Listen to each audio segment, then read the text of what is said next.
Reckless drivers, they are causing a major headache for people who live near Centennial Boulevard and 30th Street. A viewer reached out to News 5 with concerns over excessive speeding there. According to the Colorado Springs Police Department, one motorcyclist died there from a fatal crash last year.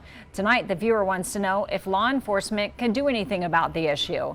News 5's Peter Choi looked into this and found some answers. Imagine you hear this noise every day. Especially with veteran Jay Mullenix, it's something that triggers his PTSD. But definitely a deep sense of anxiousness. He says this issue is bigger than having a loud noise every day. It's about safety. There's a lot of pedestrians out there. There's a lot of bike riders, people walking their dog, concerned that there's going to be a really bad accident. Well, he tells me he was fed up with aggressive driving on the road. That's why he decided to install a camera in his backyard so that he can record drivers every day. For weeks, day and night, he took videos of reckless driving. I wanted to be able to actually show what was going on. All right. Let's see how fast drivers are going on Centennial Boulevard with this speed gun. I do want to show you, this is not what officers are using, but it will tell you if drivers are going over speed limit. On the road with 35 mile per hour speed limit, I saw several cars over 50 mile per hour. That's what one business between Centennial Boulevard and 30th Street sees it too. With the speeding, and definitely going down eastbound on Centennial, a lot of speeders coming around that corner and down that hill.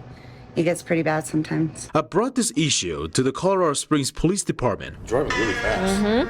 And asked if it would be possible to have more speed enforcement to the certain area. Of course, if we're seeing an area that's, we're getting more and more crashes in a specific area, we're going to be out there more patrolling, making sure that people are driving the correct speed limit. But that could be challenging with the limited resources. Dangerous driving behavior all across the city.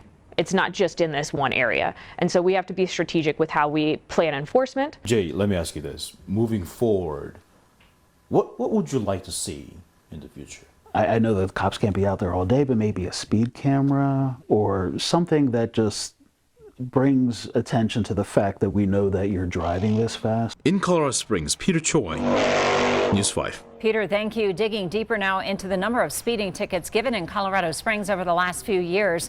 In 2022, more than 17,000 tickets were given.